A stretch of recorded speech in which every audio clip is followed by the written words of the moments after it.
Jumpa lagi dengan saya Eros Purwita di channel The Investor, channel yang mengupas tentang dunia saham. Nah, di video kali ini saya ingin menjawab pertanyaan dari salah satu member kami yang bertanya seperti ini ya. Mas Eros, saya masih pegang cash nih Mas Eros, saya punya banyak cash sekarang dan saya telat masuk. Kira-kira kapan masuknya? Sekarang harga-harga saham sudah pada naik, IHSG bullish. Apakah saya harus mengejar ketinggalan kereta ini atau harus nunggu bearish dulu atau nunggu IHSG turun dulu? Nah, saya akan menjawab pertanyaan ini. Cuman sebelum saya menjawabnya, teman-teman silahkan subscribe dulu bagi yang belum subscribe ya. Jangan lupa juga aktifkan lonceng notifikasinya supaya teman-teman terupdate ketika kami upload video yang terbaru. Plus satu lagi teman-teman ya, teman-teman harus join di channel Telegram kami, channel The Investor, karena di situ kadang saya share tulisan-tulisan yang tidak bisa saya videokan. Oke, selamat menonton.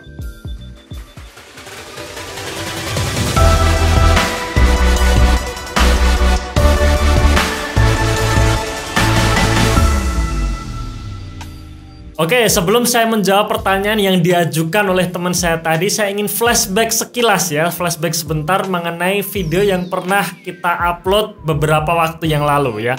Jadi pada pertengahan Juli tahun 2021 ini, tepatnya tanggal 18 Juli ya, kami upload mengenai potensi IHSG rally di tahun ini, di mana di situ saya memprediksi ya, sekali lagi ya, memprediksi bukan meramalkan ya. Memprediksi bahwa IHSG bisa naik 10% secara tahunan. Jadi secara tahunan tahun 2021 ini potensi IHSG naik 10%. Nah, sekarang apa yang terjadi? Setelah video ini dirilis, kemudian video ini kan ceritanya dulu itu waktu fenomena sell in May and go away, akhirnya IHSG mulai naik, kemudian sideways panjang. Nah, ketika sideways ini kami membuat video ini. Dan setelah video ini dirilis ya, bulan Juli, kemudian Agustus ternyata masih sideways, September juga sideways, baru akhir September IHSG mulai naik. Nah, dan ini grafiknya ya. Pada akhir bulan September IHSG mulai rally, dilanjutkan sampai sekarang, dan ketika rally ini terus berlanjut, maka kita hitung secara tahunan, secara year to date ya. Dari awal tahun 2021 ini sampai sekarang IHSG sudah naik 9,33%. Ya, jadi hampir mendekati 10% ya. Ngomong-ngomong, video ini diambil atau dibuat tanggal 13 Oktober 2021 hari Rabu ya. Jadi posisi terakhir IHSG di level 6.536. Sedikit lagi sudah mencapai 10% seperti yang saya prediksi dalam video tersebut. Nah, sekarang kan pertanyaannya nih, bagaimana di bulan November dan Desember nanti? Ya, nah sekarang kita lihat data ya. Ini adalah yield IHSG sejak tahun 2006 sampai 2020 pada bulan November dan Desember. Ya, jadi saya menghitung nih kenaikan IHSG hanya di bulan November dan Desember sejak tahun 2006 sampai 2020 ya, artinya 15 tahun terakhir ini.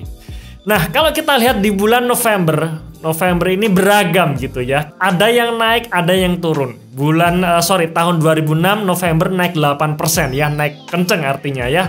Bullish ya.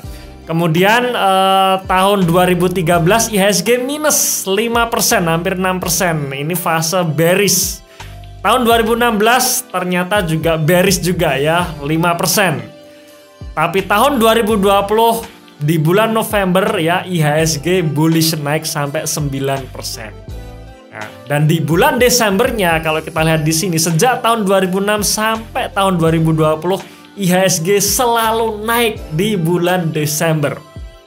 Berarti kalau kita hitung nih, kita rata-rata ya, return IHSG 15 tahun terakhir bulan November itu 50-50 ya. 8 kali bearish ya, dan 7 kali bullish ya. Atau ya sebenarnya bukan bearish ya, kalau minus cuman 1% seperti ini mungkin nggak bearish. Tapi intinya 8 kali negatif ya di bulan Novembernya dan 7 kali positif.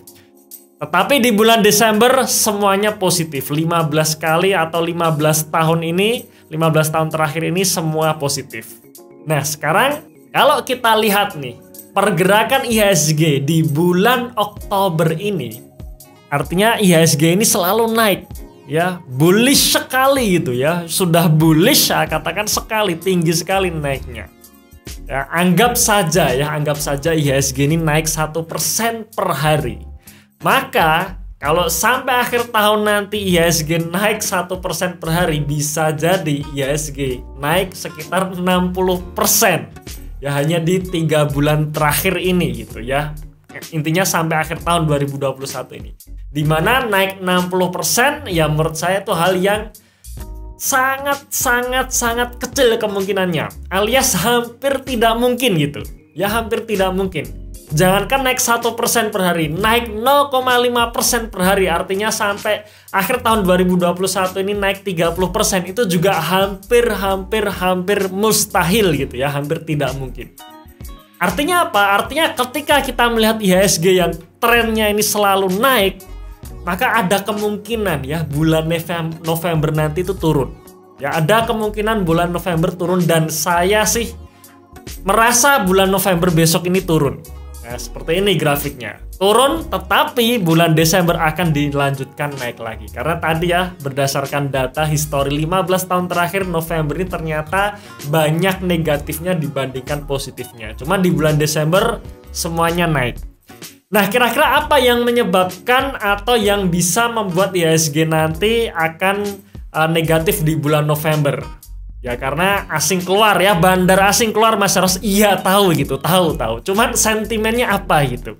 Nah, menurut saya ada 2 sentimen yang ini membuat atau saya memprediksi, saya merasa November besok itu harus turun dulu sebelum Desember naik gitu ya. Nah, sentimennya ada 2 hal ini. Yang pertama adalah isu tapering. Isu tapering ini mau nggak mau ini tidak bisa dielakkan gitu ya, dimana ketika harga-harga komoditas naik, ini pasti akan membuat inflasi di Amerika benar-benar terjadi. Dan ketika inflasi terjadi di Amerika, maka isu tapering ini akan membesar lagi, akan heboh lagi gitu, akan muncul di headline media-media lagi gitu. Nah, ini yang pertama ya. Kemudian yang kedua mengenai krisis energi. Memang ya ketika kita bicara krisis energi, maka perusahaan-perusahaan komoditas ini ketimpa untung gitu ya. Ada kenaikan pendapatan pastinya, ketiban untung. Pendapatannya besar pastinya karena harga-harga komoditas naik. Tetapi secara makroekonomi, krisis energi ini tetap tidak bagus teman-teman ya. Kenapa? Karena ketika energi susah didapat dan harganya mahal, maka bahan baku akan menjadi mahal. Bahan baku mahal, ongkos produksi juga mahal ya, dan itu juga membuat pemulihan ekonomi akan kembali terhambat. Maka saya juga meyakini nih, akan banyak negara yang dia berusaha bagaimana caranya supaya harga-harga komoditas ini turun kembali sehingga pemulihan ekonomi dapat terus dilanjutkan. Maka tetap ya, dengan 2 isu ini atau 2 sentimen ini, saya merasa November IHSG harus turun dulu. Ya, harus turun dulu, baru bulan Desember dia akan rally. Nah, dari semua data yang sudah saya sajikan tadi, maka bisa disimpulkan ketika kita masih pegang cash yang cukup banyak, maka kalau saya sendiri, saya akan menunggu IHSG bearish dulu ya, alias saya menunggu IHSG turun dulu, baru di situ saya akan belanja saham lagi. Atau teman-teman sekalian, kalau misalkan kita FOMO ya, kita gatel pengen beli saham, supaya menghilangkan gatel tersebut ya kita bisa beli saham, tapi sedikit dulu. Jangan langsung all in, jangan langsung semuanya ya. Sedikit dulu, dan begitu IHSG bearish atau turun, di situ kita bisa tambah warna.